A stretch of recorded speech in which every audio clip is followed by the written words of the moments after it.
Welcome everyone to this week's digital talk. This week's a bit different. Usually we have one speaker, but this week we have three in a roundtable kind of discussion. So we'll give it a few more minutes just for more people to join. But if you can introduce yourself in the chat box with your name, where you're from, and why you decided to come to this week's talk, that'd be great. And then in 5 minutes or so, I will, with Rida, introduce the topic a little bit, and then our speakers will introduce themselves. Sorry about that. And then we'll have a question and discussion, and anyone who wants to ask any questions, just write them down, ready to be answered. So yes. I can't see the chat box, so I will ask Rida to let me know what everyone's saying in the chat. Yep, I'll just read them out if you guys just drop them in slowly, and I'll just read them out for everyone.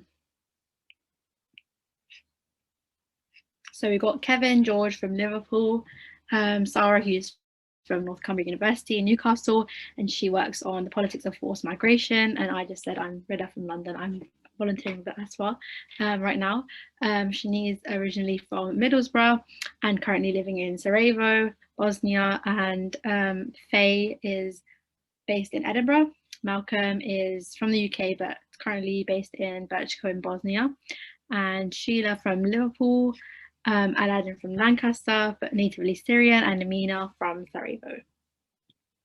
So that's who we've got so far. Very diverse and very you know, cool group of people we've got here so far. Thank you, Rida. We'll give it a few more minutes. We'll give it 1 more minute, and then I'll start. But thank you all for coming, and I'm very excited for this week's discussion.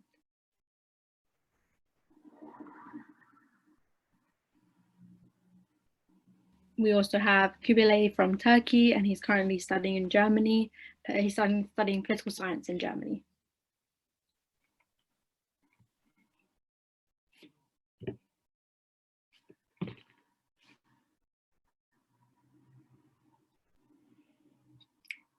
Okay, I'll slowly make a start, and then if anyone else joins, then they can just join in on the conversation. So in this topic, I've noticed that if you haven't particularly studied it, then there's a lot of definitions, and they can be quite confusing, especially in the UK, with the media kind of interchangeably using them. So we thought it'd be really, really useful to define these terms for you. So when we refer to an asylum seeker, we are referring to someone who's claimed to be a refugee, but whose claim hasn't been evaluated. This person would have applied for asylum on the grounds that returning to his or her country would lead to persecution on account of race, religion, nationality, or political beliefs. And a refugee is someone who has been forced to flee their country because of persecution, war, or violence. They have a well-founded fear of persecution for reasons of race, religion, nationality, political opinion, or membership in a particular social group. And a refugee is someone whose asylum claim has been accepted. And when we refer to humanitarian migrant, we are talking about someone who's migrated on humanitarian grounds. So this could be a refugee or an asylum seeker. So a lot of people that I've spoken to when I was doing my master's asked why countries should look after humanitarian migrants. And this is because I think 149 countries signed. Okay. There was 149 states that signed the 1951 Refugee Convention and the 1967 Protocol. So they have a legal responsibility to protect humanitarian migrants that come to their country, and the convention legally defined the term refugee for the first time and enshrined the legal protections that these people should be given by the states that signed this document or the 1967 Protocol. The basic rights given to refugees through the convention include access to the court systems, access to primary education, to work, and the guarantee of refugee documentation, which is sometimes known as the refugee travel passport. So, because this talk is specifically about the UK, we thought it'd be really important to give you the statistics. So in the year ending in 2019, the UK had 133,094 refugees, 61,968 pending asylum cases, and 161 stateless persons in the UK. The top 5 countries of nationality for asylum applications to the UK are Iran, Albania, Iraq, and Eritrea, which I think I pronounced wrong. So asylum seekers in the UK receive £37.75 per person every week, and this is to be spent on essentials like food and clothes. Asylum seekers are also given some kind of accommodation, but they can't choose where they live in the UK or what kind of accommodation that they live in. If you become a refugee in the UK, within 28 days, the asylum financial support of £37.75 is, I've realised I put a spelling mistake in there, is taken away, and you are granted the right to work in the UK. Refugees also have 28 days to move out of their home office accommodation, and if the refugee is unable to work, they will be allowed to apply for benefits in the UK.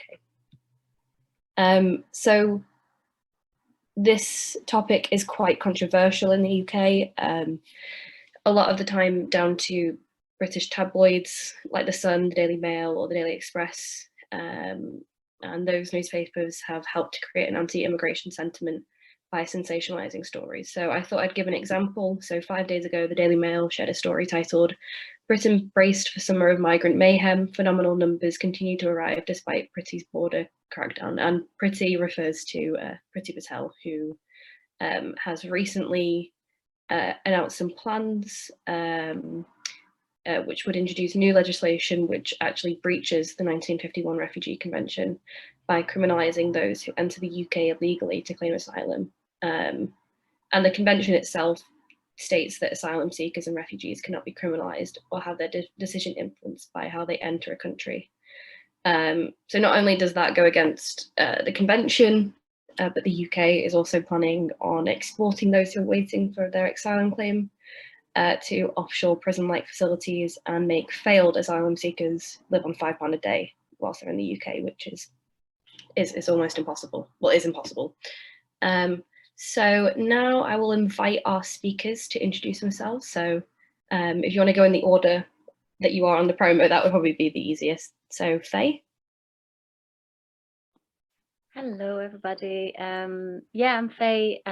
I started sort of working or being an activist rather, voluntarily and sort of involved back in 2014, 2015 in Berlin in Germany.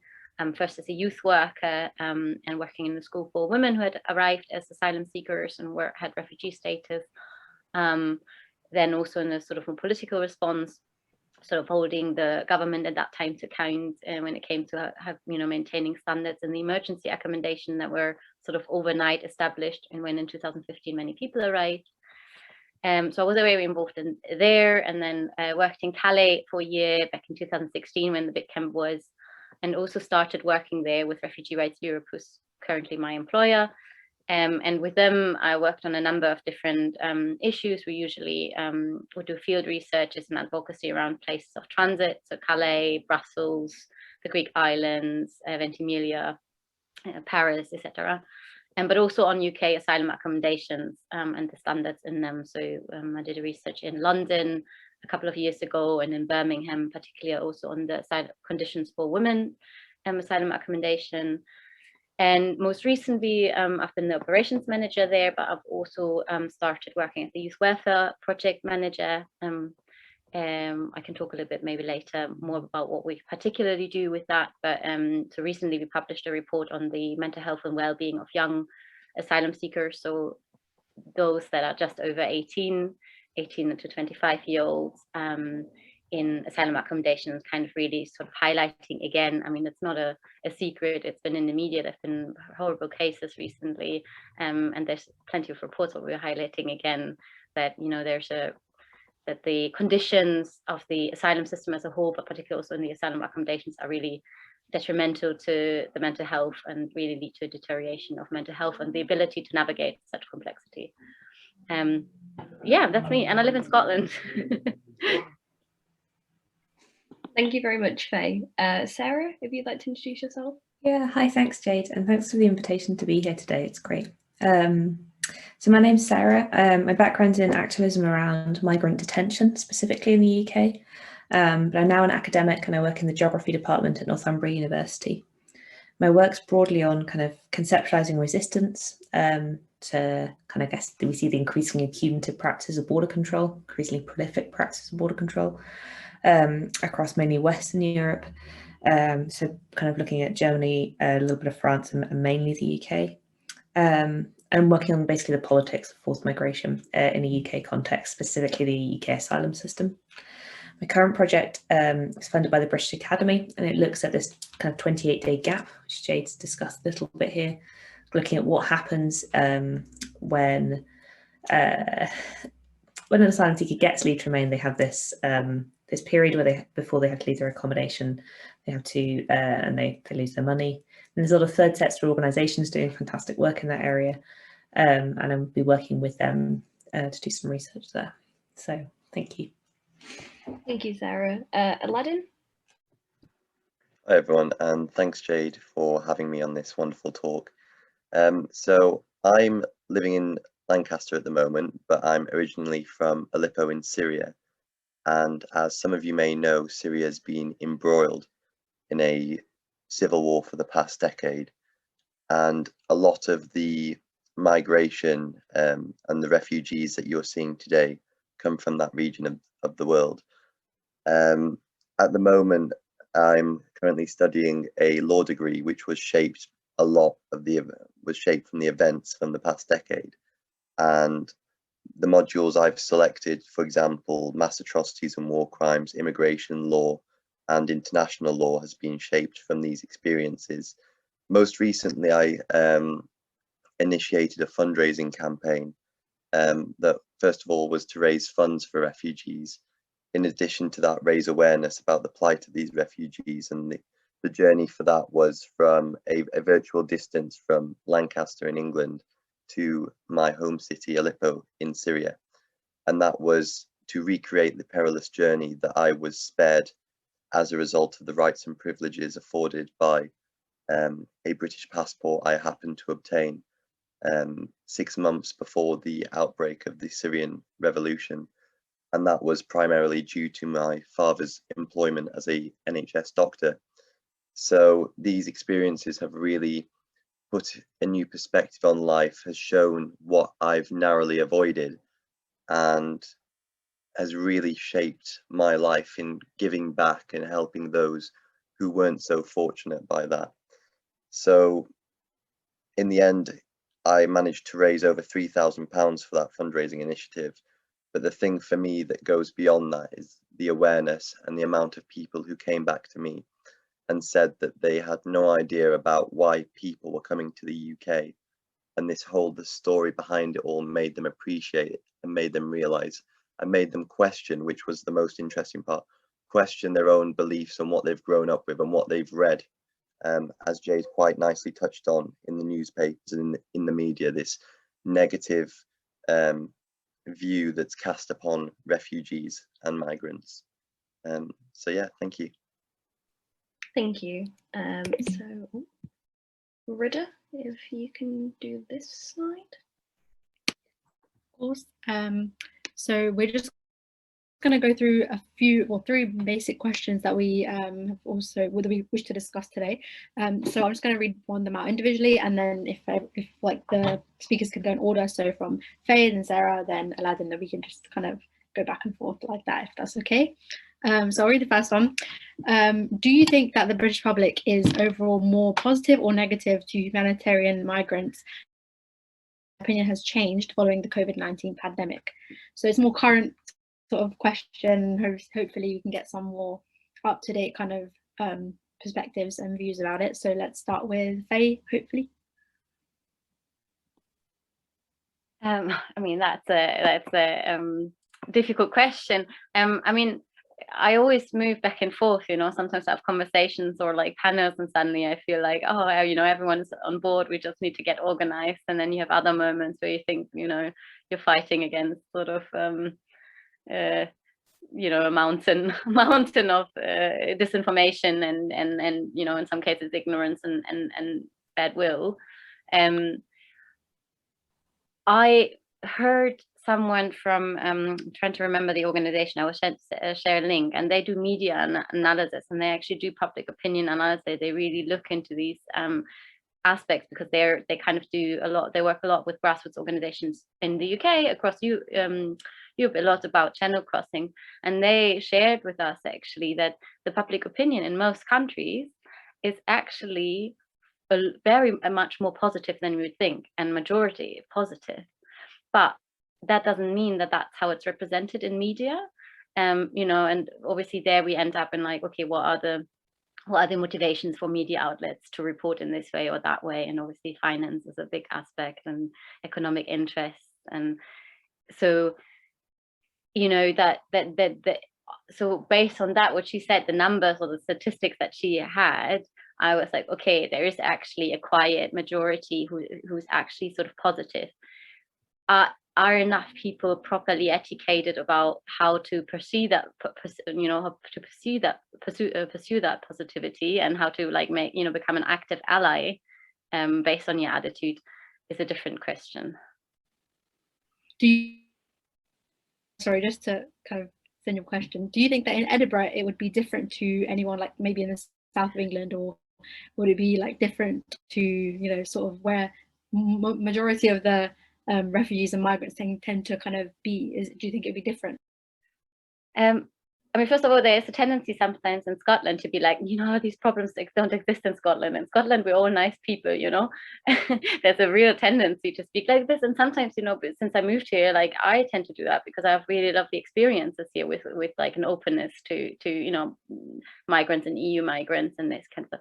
But actually the numbers of hate crime and Islamophobia and these kind of things are actually suggesting, you know, that there's not a big difference. It might not be so much in the public discourse in decision makers and the media, but sort of the, you know, racism is as much, and Islamophobia and sort of anti-migrant sentiment is as much of a thing in Scotland. Yeah. Well, sorry, did I answer that question? I got lost there a little bit. Yeah, no, that was answered. Yeah, no, because obviously how the media is kind of portrays it and how it actually is in the local communities, obviously it must be a huge difference, right? Absolutely, but you know, generally, I mean, there is a kind of a tendency to want to be maybe a little bit different to England, and kind of, you know, positioning yourself a little bit against. And England is really sort of in the discourse anti-migrant, then there might be more of a tendency. But you know, you never know how that would be.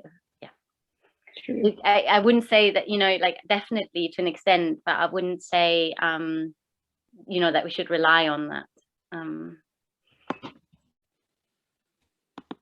Thank you, Faye. Should we go to Sarah? Thanks, Rita. I think public opinion on immigration can vary greatly depending on the categories of immigrants in question, whether that's in kind of quote unquote reality or the perceptions of opinion holders, which is often aligned with race. So it's important to note, I guess, from the start that, as we know, these categories of kind of asylum seeker, refugee, humanitarian, economic, they're not natural, they're not fixed.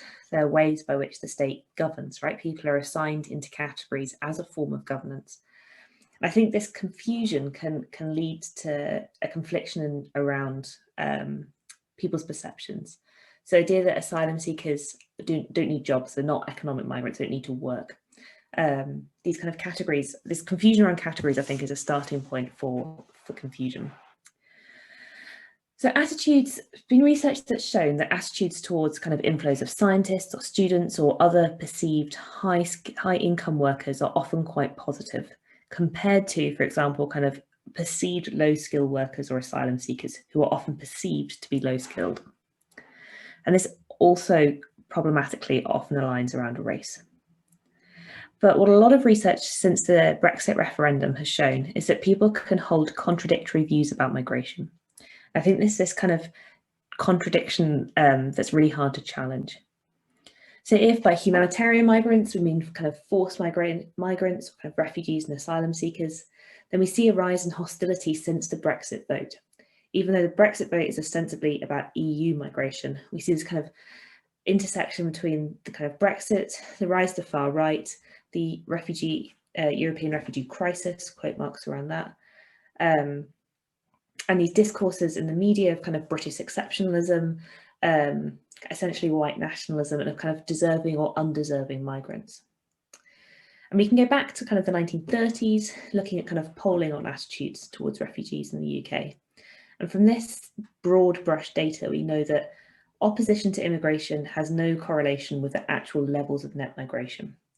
There's a lot more kind of links here around the media. And the media is obviously not a singular coherent thing. But we see two narratives. So one is what we could call the threat narrative, which we would associate largely with the tabloid newspapers, although not exclusively. And the other kind of positive diversity multicultural narrative. And we don't see much in between that. So I wanted to also kind of note that like this kind of the influence of the media is incredibly strong here, but equally there's Oxford University's done some research that shows that people expect the media to be negative about migrants. That the media is not a singular coherent thing to kind of critique. There's a lot of different avenues into it. You can't kind of obviously link the Daily Mail and the Guardian in the same brush. But it's interesting kind of how the language of the media is unchallenged, often kind of bogus asylum seekers, ideas about stealing jobs, and they can't work. So I guess I'm kind of, generally it's a very negative picture. We do obviously see moments of kind of solidarity and resistance and changing narratives in Scotland and the kind of Glasgow Home Office van recently. And I think the discussions around decolonisation intersect with discussions around immigration in the UK. And that's because we can't separate kind of legacies of kind of historical migration routes and kind of the slave trade and racism, right? Like these kind of things all come together. And finally, with COVID, difficult to say, but I think we're seeing a rise in borders shutting, obviously. The expectation of stricter guidance, and the pandemic has reinforced this idea of protective borders. So I think we're seeing this kind of narrative playing out again of an external other, a kind of the border crosser who is diseased, who is different to us, and the border is like a protective entity. So I think we're seeing. I don't see that with COVID things are getting any better. Could I briefly add something to that? Yeah, go ahead.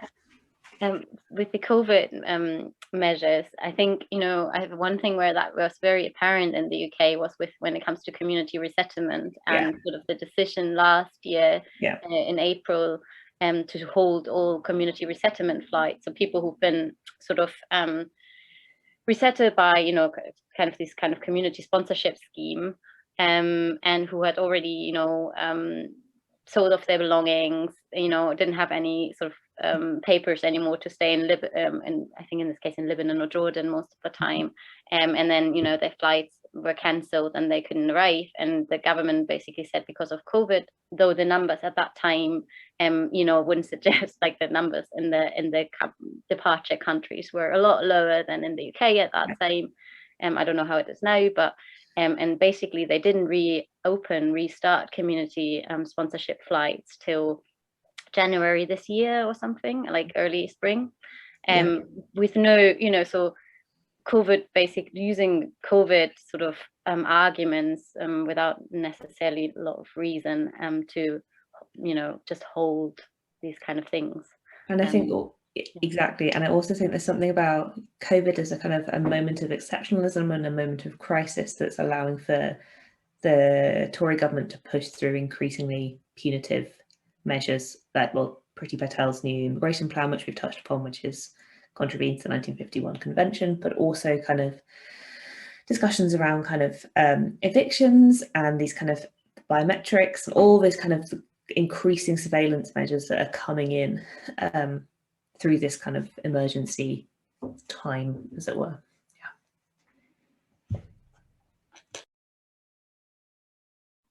Thank you, guys. Aladdin, do you like to go next? Yeah, sure. And I just want to say that the points raised already are very, very valid, and I completely agree with them. And what I'd like to add to that is Again, reiterating the points already made, it's a very, very hard and complex topic. And when you're faced with a question like this, you'd like to think that the British public are overall positive about humanitarian migrants, but you need not look further than the recent election results. And again, as Dr. Hughes has touched on, there are a variety of self-contradictory reasons that are given in people's perceptions. But what I'd like to add to that is, let's go back to 2016 to the Brexit referendum, for example. Now, initially, David Cameron initiated that to seal his power to end a long-running division within the Conservative Party. And unfortunately, that was manipulated into a referendum on migration, in my view. And my theory behind that is the posters, which some of you might remember vividly, with Nigel Farage standing in front of a billboard with refugees queuing. And what was interesting about that is people became concerned if we stay in the EU. Unfortunately, that referendum coincided with one of the greatest humanitarian crises we've witnessed since the Second World War. So the timing couldn't have been worse, and far-right politicians manipulated that for their personal gain. And if you can stoke fear, because it's always easier to stoke fear than to unite a community, it's easier to turn people against each other, and it's a ploy, it's a tactic that politicians use time and time again, and that's how they get elected. And that's something Boris Johnson is good at doing as well. And you need not look further than Priti Patel, for example. If you turn communities against each other, again, as Dr. Hughes mentioned, the increased surveillance, the paranoia within communities, of course, you're going to get an increase of negative perceptions on migrants. Why are they coming here? Are they coming here to take our jobs? They're coming here for our NHS. They're coming here for our world-class facilities. And you have arguments that surface. We should be looking after our own, first of all. We have servicemen. We have homeless people. And that begs the question, okay, well, now we have a far-right government in power. They've got hard measures in place, and yet the policy on homeless hasn't changed. If anything, the coronavirus has forced the government to adopt these policies, but they're very keen to put them on a pause. Now, with regards to Brexit, again, some people have the view, okay, it's economic migrants we're interested in. In terms of humanitarian migrants, we believe that they should be able to seek refuge, but the rebuttal to that is in the first safe country, which is the quotation of the Dublin Agreement. And so you can see already there are strings attached to that view.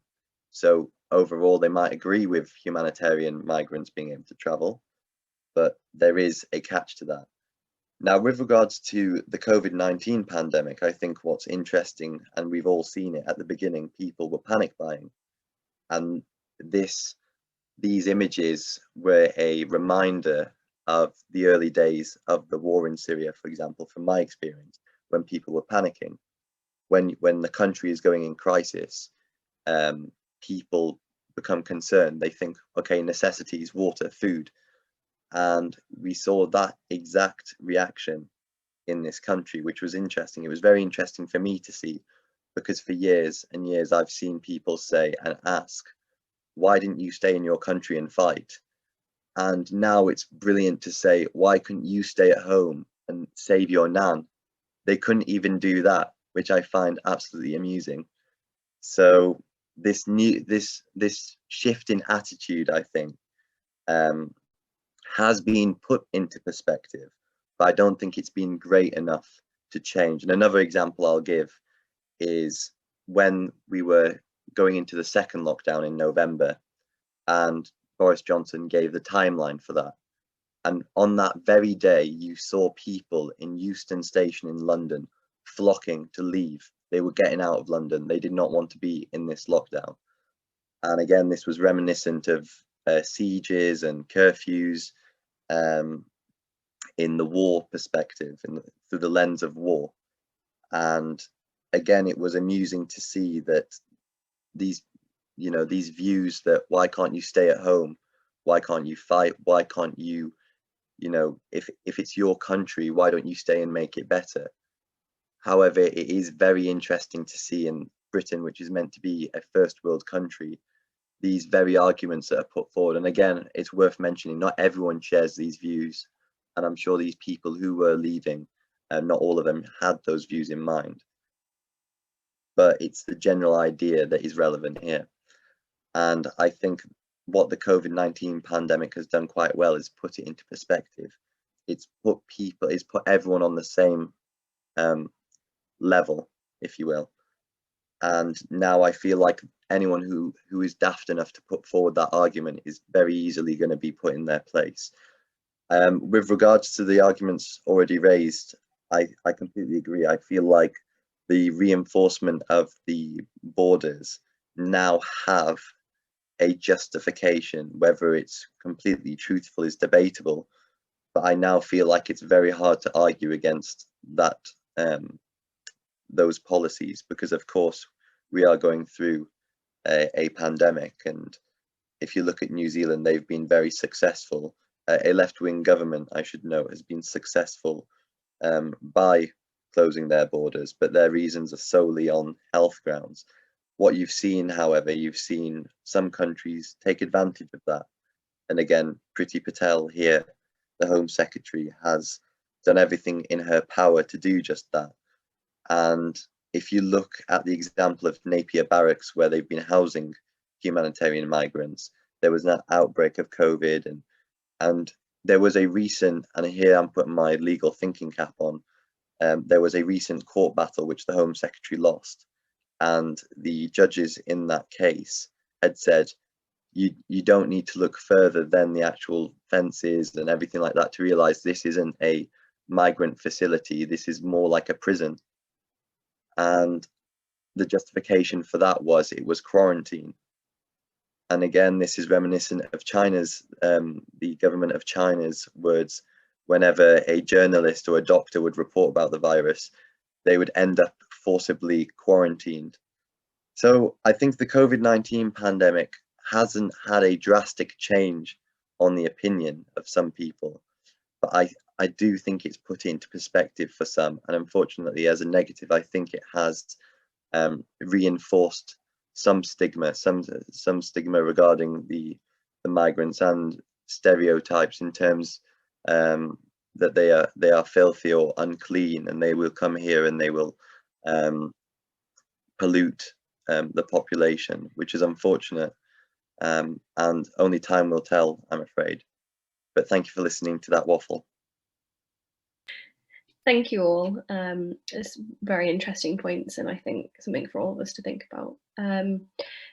If we're saying then that more people are negative towards humanitarian migrants, or there's a sizable portion, how do we make people more understanding towards the plight that humanitarian migrants face?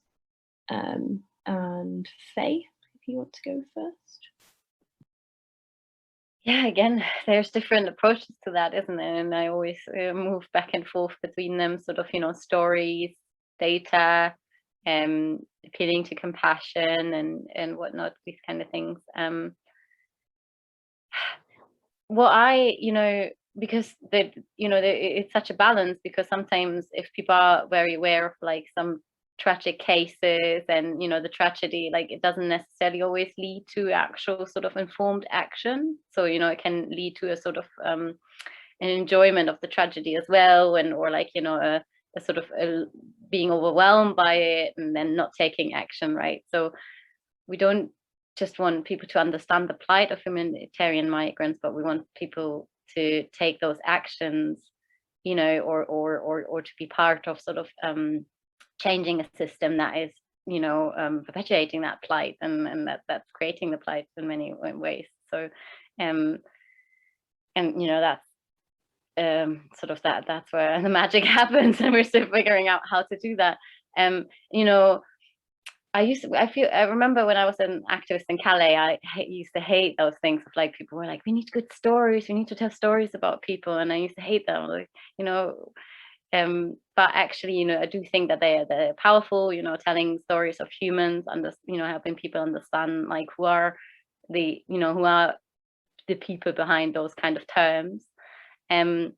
What I really would love people to understand is actually the intricacies of the hostile environment of that system. So, you know, not just to be like this abstract, like to really understand when you're a person arriving here trying to build their lives, what are these like unnecessarily and sort of like hostile sort of blocks that are put in your way, like in all these kind of little aspects of like, you know, the NH, like what the government is trying with the hostile environment policies, and to really make people understand how that doesn't help anybody, you know, and how that is not a constructive. So even if you are not compassionate towards humans, it's still not you know, particular humans with a particular legal standing or particular journey behind them, you know, that I can't force anyone to be compassionate, but, you know, to understand that it's also not constructive, and it's also not, you know, it's not successful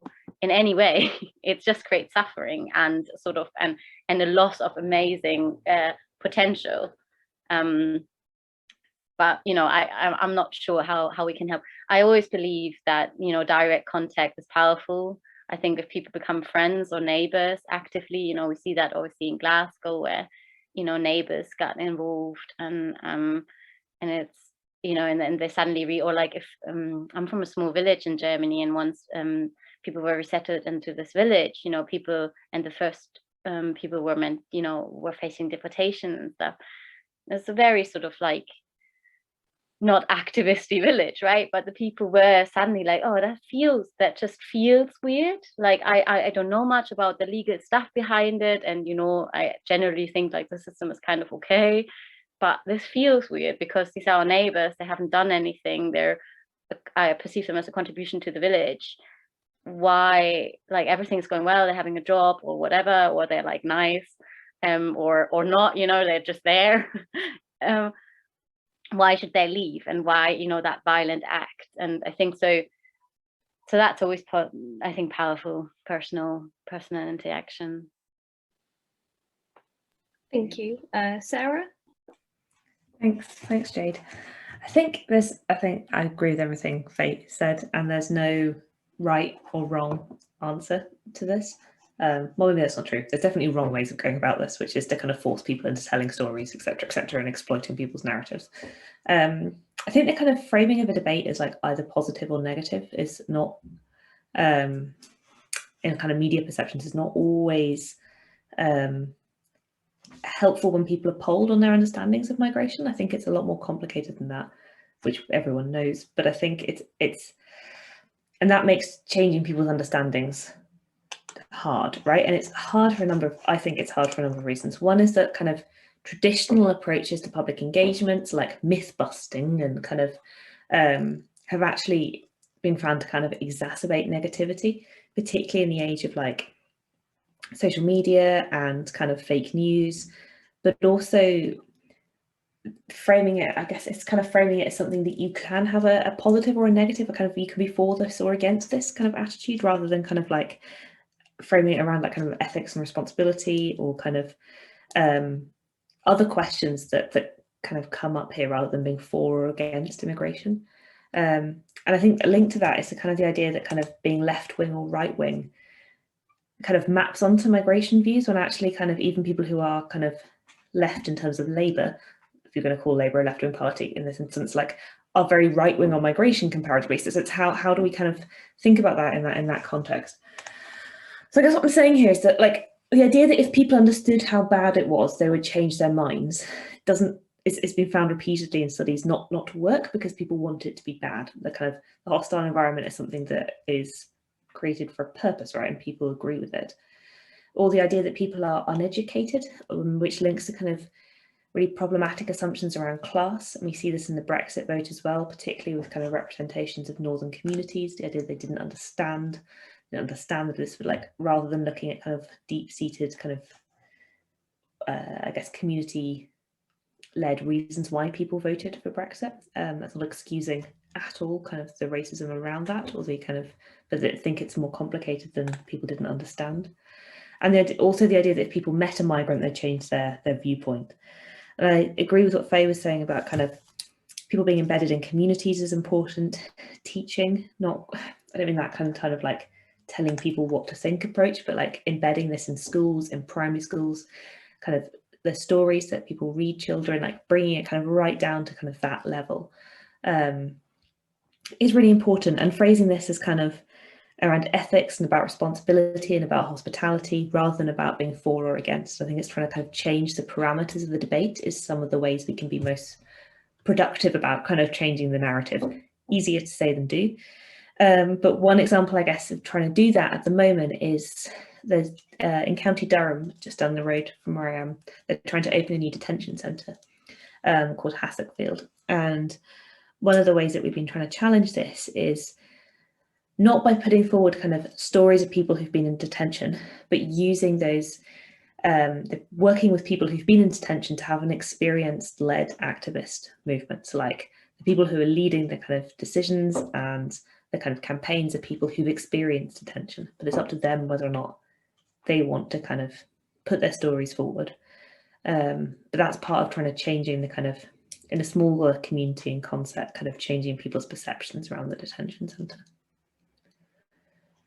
That was a long answer, way of saying, I don't know, but I think changing the parameters of the debate might be helpful. Thank you. I was going to ask, you mentioned education at a young age. Would you say that that would take away some of the fear that we've spoken about today? Kind of understanding it a bit more at a young age? Because yeah, because I think we think about kind of, it's about othering, right? It's about seeing people as other, and that's, you know, it's the thing, isn't it? Like, it's not kind of making an extreme link here, but like fascism doesn't arrive as your friend, right? Fascism arrives as your friend. Like it arrives as the voice that says by birth you are better. And we're seeing that constantly, like by virtue of who you are and where you are worth more than. And that narrative is becoming increasingly pervasive throughout all aspects of society, and it's really dangerous. So I think if you can in schools start breaking down kind of this assumption of kind of racialized others, the kind of this more complicated than saying people are victims, they've come on a journey, that's necessary, but kind of just also talking about people as people, and kind of how do we welcome, how do we include, yeah, definitely necessary. Yeah. Could I, sorry again, add something in there? Because I mean, I did that in Germany back in 2015, where lots of school gyms were sort of, you know, repurposed to be emergency shelters overnight. And so lots of school children were really affected by it with like their favorite sort of time, you know, that they couldn't do school sports essentially. And so they did like panels sort of in the schools, and we would, you know, answer questions. And then we recently did that in here in Scotland, with a school that reached out, and me and a friend who has lived experience kind of went and via Zoom kind of talked to the student. And what I wanted to add, what you said with education, I think it's really, really important, and that's in the curriculum. But also, I mean, we can't expect teachers and, you know, to really know all these, like, because like, even if you're, you know, work in this field or you've been in actors, like, you get these uncomfortable questions, you know, that, you know, they're kind of wrong, or there's an argument against that, but you don't really know how to say it. And I think lots of teachers actually face that. And so I think what was really a great opportunity was like to have this space where they you know, there was no embarrassing question, and they could really ask, you know, those questions that they might either have heard from home or they've seen in TV, you know, and just there's no shame in asking them, you know, but they were so able to then hear an answer though, and really take that on. So, you know, when I remember in 2015, young people asking, but we heard there's lots of fights in these shelters, and, you know, like, why do people fight? You know, obviously potentially having heard, you know, or getting this narrative that, you know, there's violent people or something, and then just being able to speak, okay, what might be conducive to stress, and, you know, who, you know, how many people are in a small space, all of this kind of stuff, just to explain a little bit how, you know, surrounding might be conducive to something escalating, really appealing also to the young people. They know conflict, you know. And so, you know, that they would just have a different narrative in that, rather than saying like, oh, we heard there's sometimes a fight, there are violent people, to reframe that and to kind of have that by people who you know, have a certain authority by their lived experience, or, you know, people. I agree. And I think there's something, jumping back in very quickly here, about the labour of this, like the labour of kind of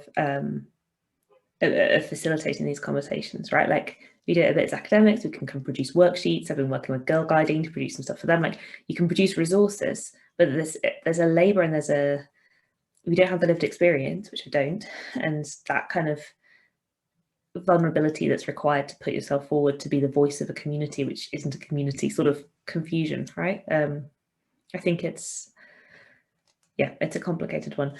Final point very quickly is that it's getting increasingly difficult to teach about this sort of stuff at universities. The free speech agenda in the UK is stifling a lot of debate in universities, kind of paradoxically. So we're not allowed to teach migration as a one-sided issue. So you can't, if you're teaching things that are positive about migration, you have to teach negative things about migration.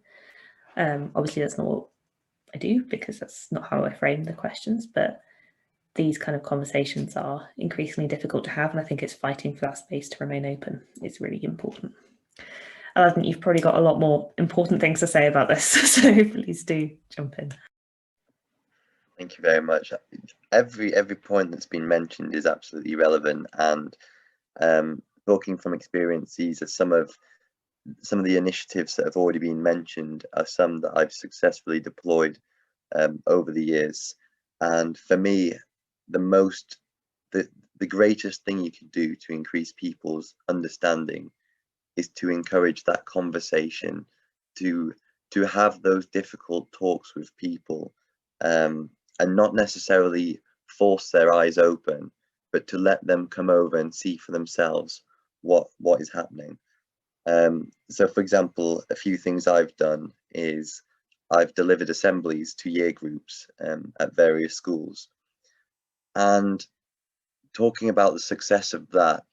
Now for me, I did it, that was, you know, it was, for me, it was very, very simple what I was saying. I was basically talking about my life. I spoke about what was happening in Syria, and just a rundown from that, I showed the death, the destruction, not in a traumatic way, in a more, you know, I feel like you can change someone's view on something by just showing a city in ruins and what it looked like before, because you saw how life was and how it existed. And I always ask the question, if it could happen here, it could happen anywhere.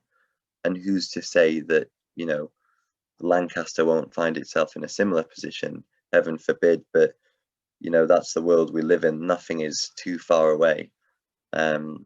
And again, that's something that COVID has put into perspective too. Now, one of the reasons I say that is successful, because I would find myself in Lancaster and quite a lot of people who I wouldn't know myself, but they will know me. They will know me as the assembly deliverer, and they will say, you delivered an assembly on Syria a few years ago, and that has stuck with me since. And that has, and in fact, most interestingly, when I did my fundraiser for Choose Love, I had people messaging completely out of the blue, and they would say something like, before I met you, before I had that exposure, I had a very negative perception of refugees. First of all, I didn't understand why they were coming, and second of all, I had no kind of, you know, exposure to anyone who could explain why. And here's where the education comes into it, because you try and educate yourself online, and you'll find yourself bombarded by, you know, the Daily Mail, the Sun, and the fear that they stoke is, you know, honestly, it's incredible, because you're reading it, and me as a migrant, I feel scared from the stuff I'm reading. So I can only imagine someone who's got no education at all, and this is their source of knowledge.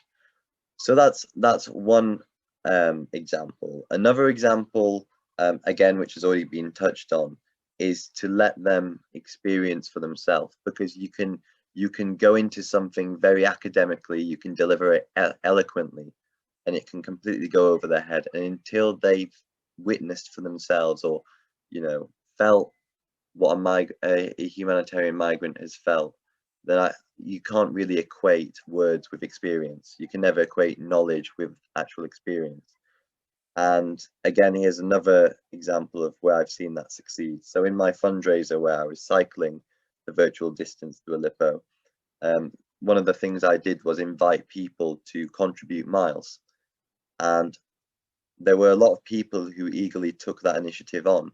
And I say eagerly, this becomes relevant because when they completed it, some of them didn't complete it, and they came back and they said, "I failed you." And I said, "No, if anything, you've advanced the cause, because you've shown how difficult it is, and you've shown that here in this privileged life, where you don't have to do such a journey, you have proved my point that it isn't humanly possible." And yet these are the great desperation these people go to. And one of the quotes I put on a post to reiterate this view was, "You don't put your child in a boat unless the water is safer than the land." So you can imagine the perilous journey that these people have taken, not because they're coming here for our NHS, not because they're coming for a job, because these people who are fleeing already had jobs. These refugees who are coming were the middle class. Unfortunately, when you find yourself in war, again with COVID, it doesn't matter how rich you are, all that becomes irrelevant. At the end, you only have your health. And if your health is at threat, everything is a construct. And these constructs are easily taken down in these times, these desperate times.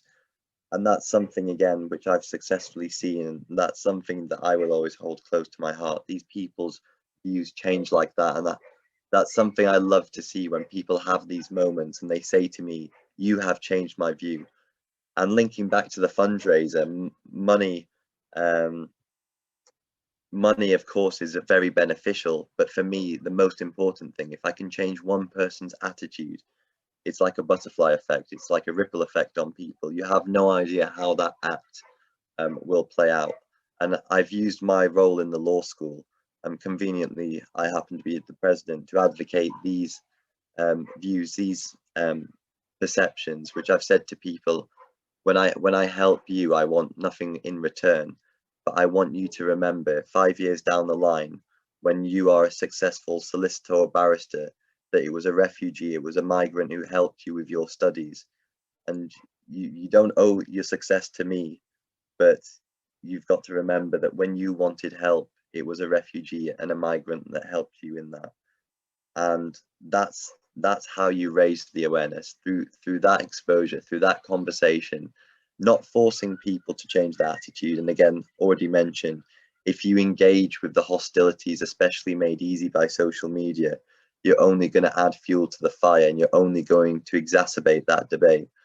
And you need not look further than the comments on ITV articles regarding migration, regarding refugees, regarding anything to do with that. And one of their favorite thing to bring up is the Shamima Begum case, because of course it's a very controversial case, and it's a very, very complicated subject. And for some people, it's very easy to just say, well, she's made her bed, she should sleep in it. But in actual fact, that's a very dangerous rhetoric, because if you look at the history of these terrorist organizations, a lot of it comes from ignorance of people's attitudes, thinking we should leave them to it. And if you don't, even so, this is a bit of a digression, but here we're talking about someone, a criminal, or we'll digress into that area. But if even then, they need to face the force of the British justice system, because they were British and they were stripped of their citizenship. If you leave them out there, you're only facilitating a greater danger that's going to come back and bite us, like ISIS did when it formed in the vacuum. And again, that can be used to their advantage to stoke division, and ultimately that undermines the whole process, because people then become concerned, okay, how do we separate a refugee from a terrorist who is genuinely going to come here and cause harm? And that is the question that you always have to bear in mind. But I hope I've answered the question and added some relevant points to that. Yeah, definitely. Thank you, Aladdin and Sarah and Faye, for the really, really good answers. We basically, did we do the last one? No, we haven't done the last one. So the last question is, what can young people do to help humanitarian migrants in the UK? Just, you know, anything from you guys. So let's go with Megan. I always think there's so many ways, obviously, depending. I think it's always good to follow like your passion.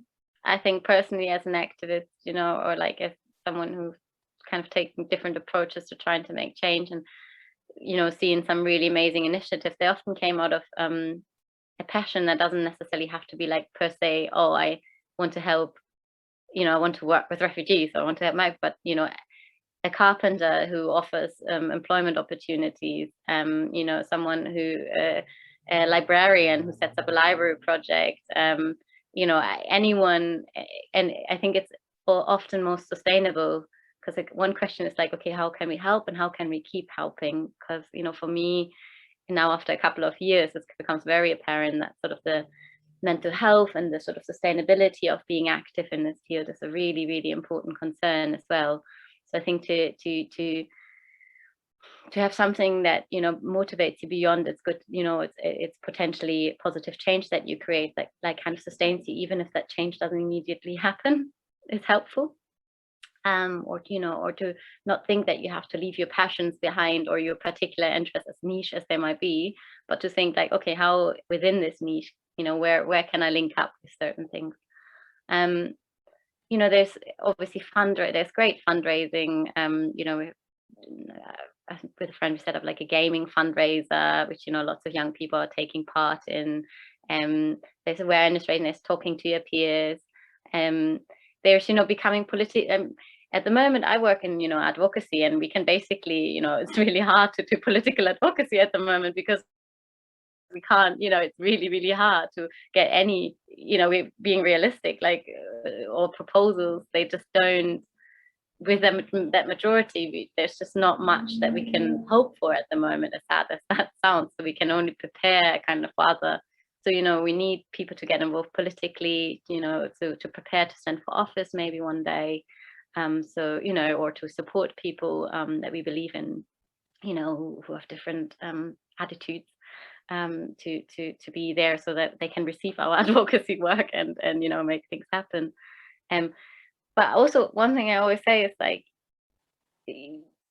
humanitarian migrants, refugees, asylum seekers, they're also residents at some point, and they're also neighbors at some point, and they're also part of communities, and we need healthy communities, we all do, and we're not so different in that. So any other work that you do to create an inclusive and safe community that looks after each other is also benefiting people that might arrive. And, you know, you never know who in your neighborhood is actually you know, an undocumented migrant or someone with refugee status or an asylum seeker. So also, if you're not particularly, you know, that sort of particular group of people with that status as your thing, you're still part, you know, if you work to have a nice neighborhood garden or a community center, or look after your neighbor, then that's also beneficial.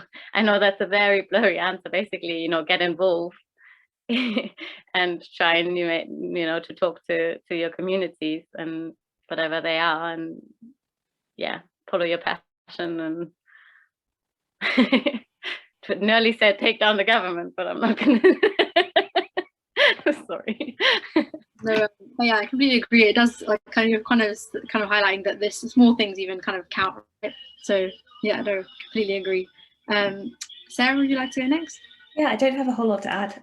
Favour, I agree with everything you said. Get involved. Local groups, get involved in your community. Have difficult conversations. It's hard, particularly with family members sometimes, but have difficult conversations. within the context of where you feel safe and space, like that space to do so. But if you feel write to local newspapers, they're often a great source of kind of they'll often republish national stories about migration in really problematic ways, and actually writing back to those will often get published and changes can be made in kind of a smaller scale there. Talk to your schools. I know no one here is at school, I guess, but like, or your former school, like ask what they're doing to decolonize the curriculum, ask what they're doing to kind of include kind of forced migration within it, kind of push and call out racism when you see it. I don't like, yeah, but get involved. That would be my key advice. Thank you, Sarah. That's short but very impactful. Aladdin, would you like to go next? Yeah, absolutely.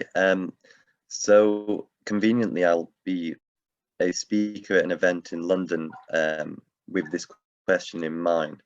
How do you get young people involved in these kind of initiatives, whether it be to help humanitarian migrants, as is this question, or just plainly involved in activism and those kind of related works. Now, with me speaking from experience, my priority has always been to work, first of all, and my criteria is, okay, first of all, if you're living in England or the UK for the matter, always begin with your MP, whether that be writing a letter or starting a petition, because there's no greater way to raise awareness through a governmental method. And that's how you get that story in the newspaper. And again, this is speaking through my experience, where I delivered a petition at 10 Downing Street and Parliament. And that was through a Conservative MP, funnily enough. And the great thing about that is, even though we have these conflicting views, he has to represent the views of his constituency. And for the past 10 years, this MP, I think his views would be very different had it not been for my family. Because for an MP, I remember in a meeting with him, I think I was 16 at the time, 17, so very young. And he actually asked me, can you explain to me what is actually happening in Syria? And again, some people are very embarrassed to ask that question, and I will, no shame to him. I feel like for someone in government, for someone who has had to make decisions, who has voted on decisions that would impact that country, and indeed this one, was asking me 5 years later what is actually happening in that country. And of course, me as a young person found myself in this MP's office explaining what is happening and why people are fleeing. And I think that was roughly around the time of Brexit as well, which was very, very interesting. So the first point is to get the government involved, whether that is through writing letters, starting petitions, and that is how you gather momentum. Because when you get the signature, people begin to go, they ask the question, why? Why am I signing this, and what will it do? Now, second of all, again, reiterating the points already mentioned, you have to have those difficult questions, those difficult conversations. You need to spark those conversations which make people question what they've been told. And you need to expose them to that alternate reality, which the real reality, the reality that is being hidden, that is being repainted in the media, that is being served for a purpose, a political purpose. And in addition to that, I think there's no greater way than getting involved, than getting yourself out there, showing your face, whether that's educating other people online with educational posts. And again, the thing about that is you don't want to engage directly with people by messaging them going, I disagree with your view. You don't want to berate people or belittle them. You want to put a post or something that they can read. And again, that's something a lot of young people are doing at the moment, because a lot of them, for example, are on TikTok, a lot of them are on these social media platforms. And again, looking at Russia, the protests that have happened there, the very rare protests that have happened there, are a result of young activists on TikTok.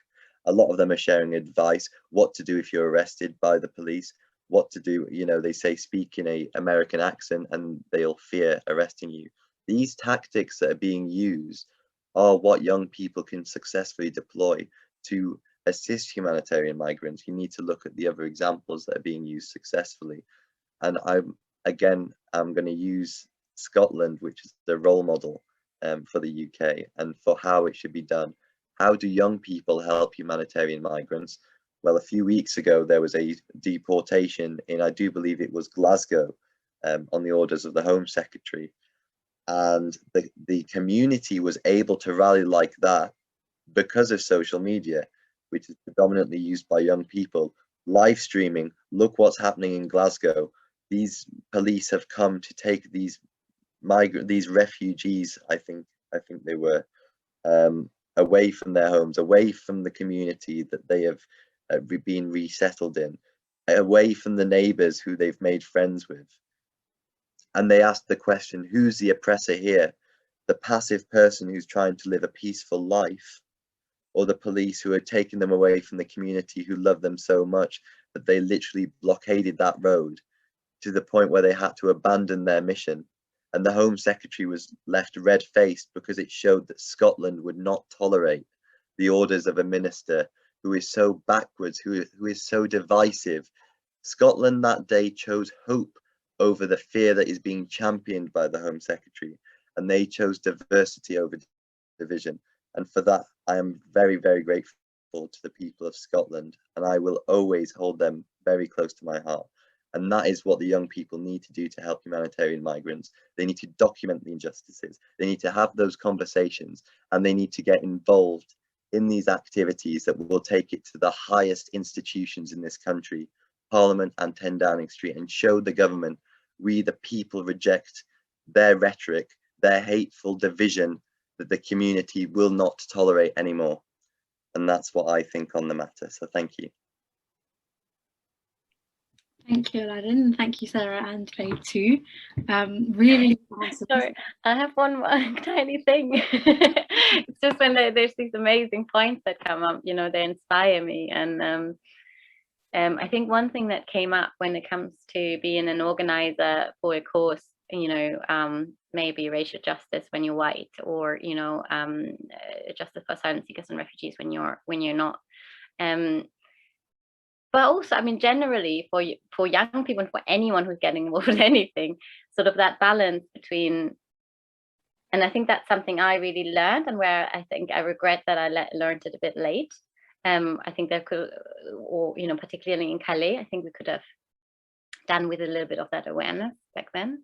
That taking existing knowledge and, you know, a long history, you know, we're standing on the shoulders of giants, literate and serious, and understanding that while we're always in unique situations and there's an urgency on us, that there is so much experience and knowledge out, and to learn to value that and to seek that and to listen to that, while developing that confidence that young people, I mean, I'm so amazed by the climate movement and by so many movements right now. Like, yeah, my flatmate's son is a teenager, and I'm just so amazed what they're getting up to, and the confidence of like being like, okay, now we're going to take this further.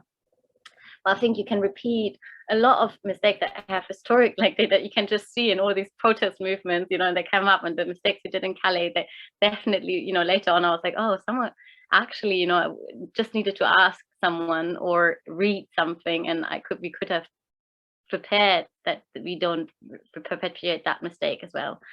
So I think that balance of like, okay, sensing the urgency, having the confidence that, you know, taking the responsibility to take that on, but then taking a quick breather and listening, seeing like, okay, what knowledge, what help is out there, and then taking it further. Yeah. Thank you, Faye. That was really good to add on as well. Thank you, Sarah and Faye and Aladdin, obviously. We move on to the Q&A section.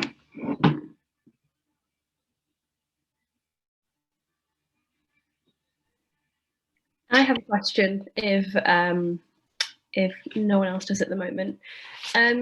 So I think everyone's mentioned the Glasgow incident and how inspiring that was. It's a question for everyone. Do you think that an event like that would inspire similar events in England where the perception might be a bit different? And whoever wants to go first can go first. I'll jump in very quickly.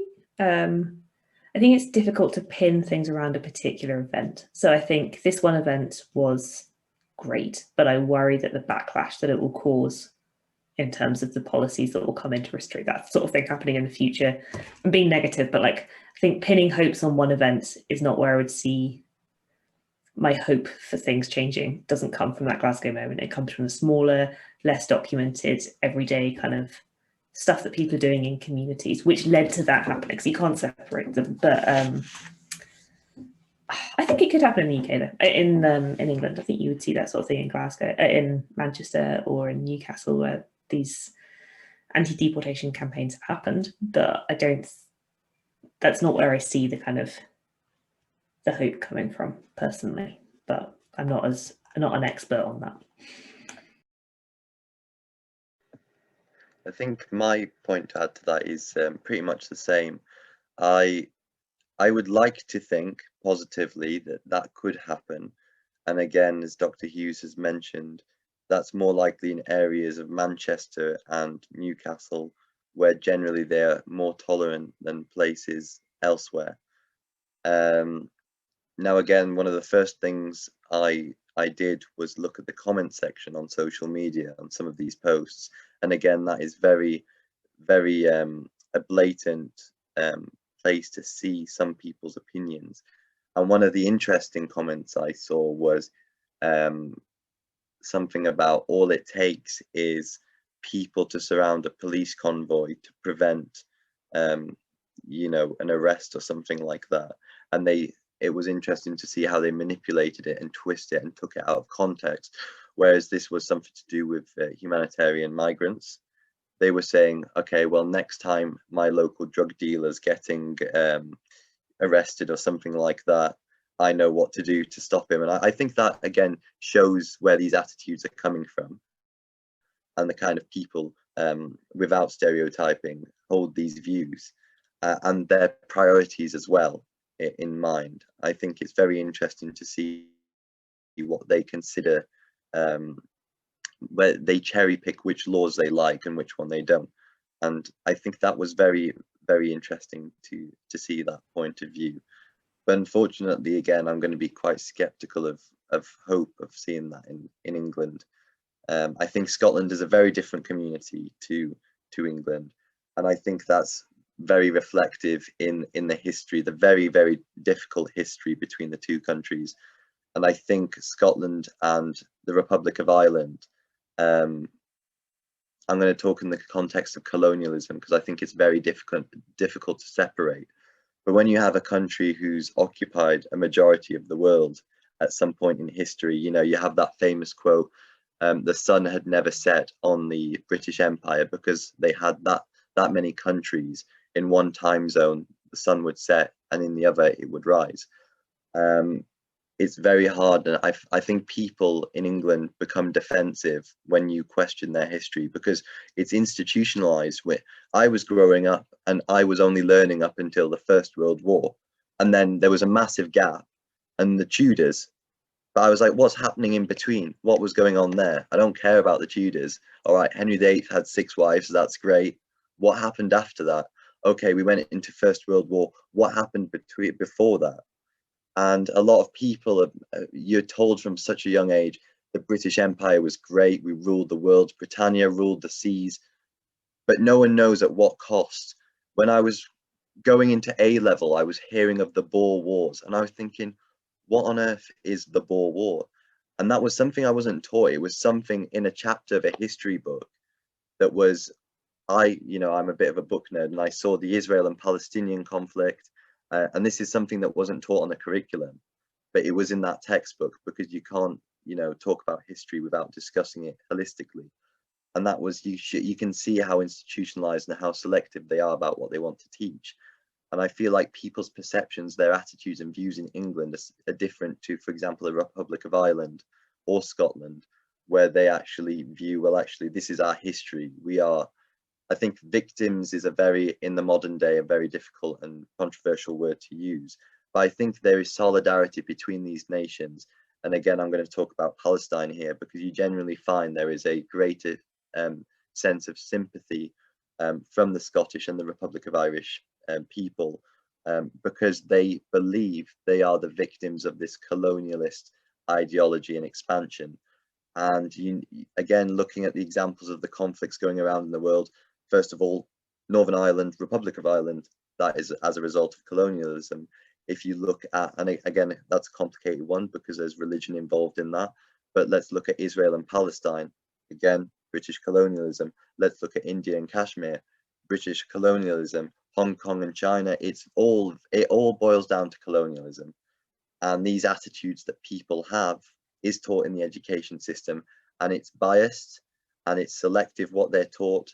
So when you talk to a person about the history of their country, they will feel a sense of pride and nationalism.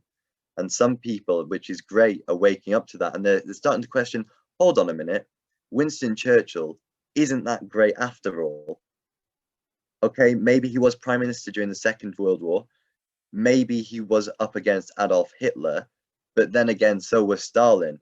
And we all know how much of a bad guy Stalin was. And I'm not equating the two together, but just because you're against a bad guy doesn't necessarily mean that you're the good guy. And I think that's when people started realizing, okay, maybe actually we weren't on the right side of history after all in some examples. And I think that is when people's attitudes begin to change, when it all begins with that individual. And when you begin to question your own foundations and you look deeper, that's when you begin to realize, okay, that's what makes the whole situation different. And that's why I feel like people in Scotland have a completely different attitude to the people who in England feel they are now under attack and now have to defend themselves by saying, well, I wasn't alive during that. I shouldn't feel, I shouldn't inherit that guilt. I shouldn't inherit that blame. And I feel like any kind of example where they can prove their humanitarian values, I feel like unfortunately some people will again be on the defensive. And that's why I don't think a situation like that will likely play out in England. But there's a little rant from me on colonialism, so I hope you all enjoyed that.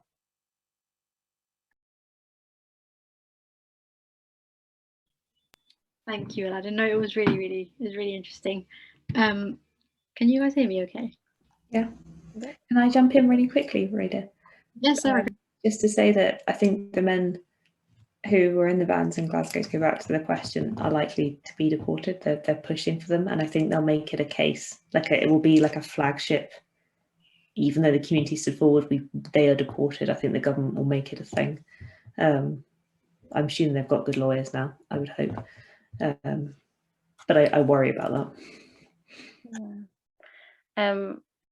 And I think I'm with you on that, Sarah. And it's always like it's a bit of I'm just so now always when there's a hype around the moment, it's so hard to have this balance between like, yes, momentum and sort of also being like, don't all jump off board again when the outcome is not that everything changed now. It's sort of like to have this kind of realism in it as well, and that is ongoing and hard, and sort of a roller coaster ride of emotions being involved with it. Always love a rant on colonialism, by the way. Very grateful for that. Always important to repeatedly bring that up and remind ourselves of that.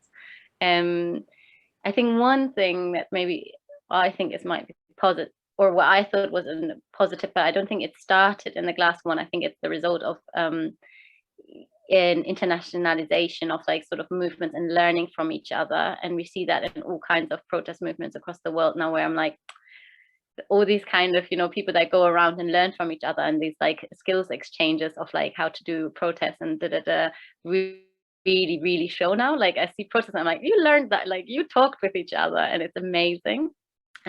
So what happened in Glasgow, of course, was an sort of but there are networks, and what and that's even more happening now, but what was already existing is that different movements are quite connected.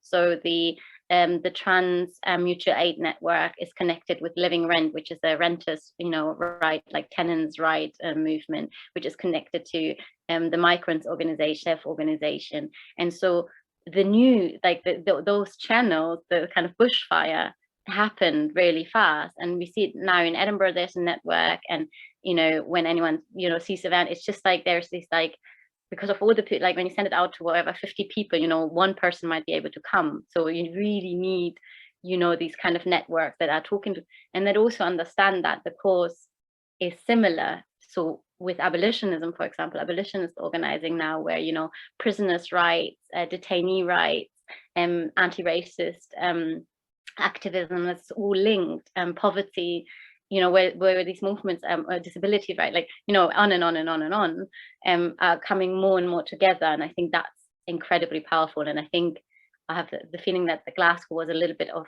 like, based on that also, that it worked so well, or that it worked in this instance, and that now people are organizing more and more, and they're sort of like aware of, like, oh, let's link up with these groups, and just so that we can, if a crisis happens, we can shout really, quickly, and people will mobilize solidarity again, which I think the UK has some history of, like, different movements coming together in solidarity. So it's quite wonderful, and it's actually really powerful.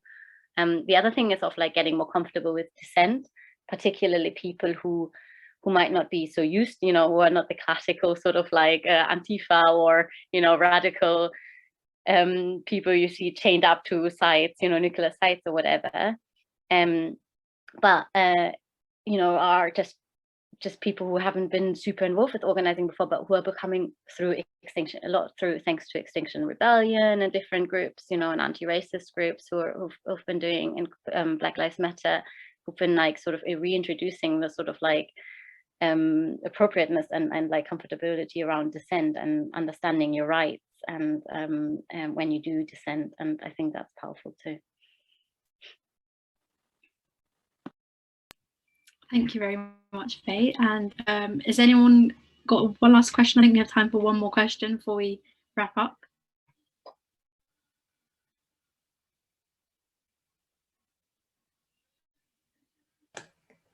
No, anyone wants to go back on to ask a question that's already kind of continue from a question that's already been answered? Anyone? I have another question, and it's about the new law on protesting and the kind of limits that puts on protesting. Do you think that will also have an impact on this, and I guess how would you go around that if you were interested in protest, which is a big question?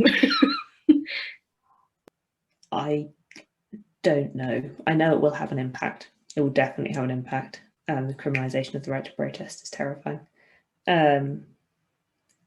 It will have an impact. There will be creative ways to go around it, but as soon as that law is through, then there will be addendums to it to make it harder and harder. Aladdin will know more about this because he's the lawyer.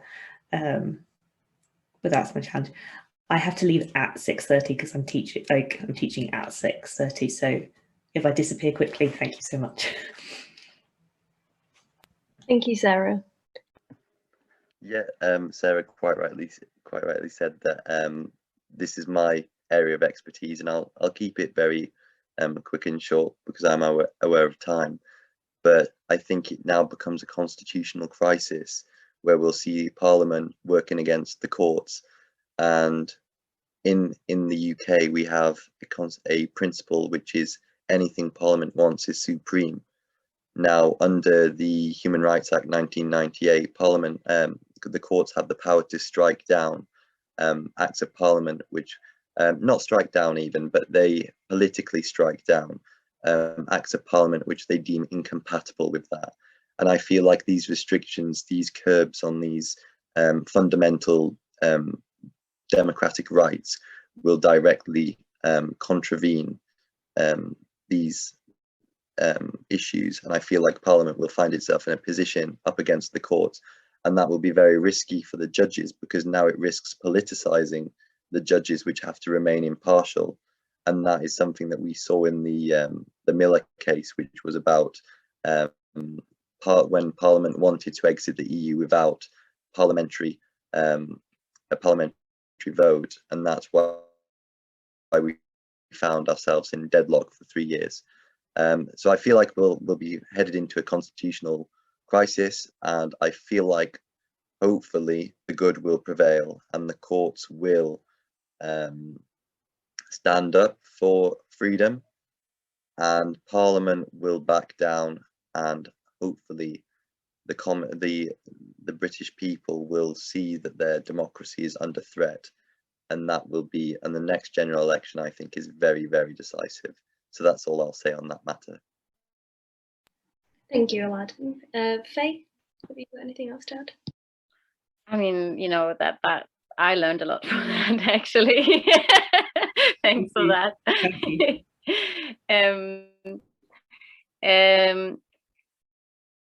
Yeah, I mean, I'm quite afraid of that, and it stresses me out massively. Not gonna lie, but I always try to say, like, I also, again, we've organized internationally so much now that, if we listen, there's a lot of knowledge from people who've been organizing in history and right now in all kinds of different systems that are oppressive and hostile towards protest and dissent and whatnot. So it's already getting, the protest organizing, from what I hear from England, is like that it gets very decentralized, because basically you don't want anyone to be the name of the organizer anymore, because people are just getting, detained or like, getting sued immediately. So it's already, but the structures are already prepared to catch that. They already start with, the grassroots were busy getting organized, and so I believe in the inherent creativity and adaptability of people organizing with each other.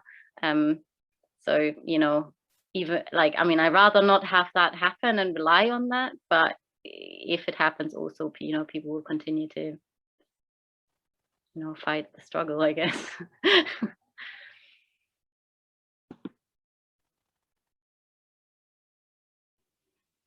Thank you, Faye.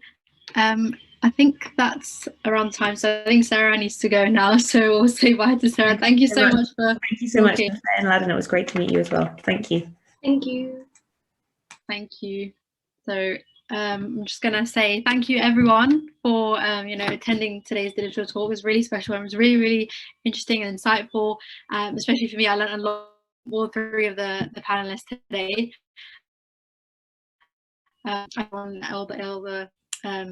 Everyone else enjoyed it too. Thank you, Aladdin and Faye,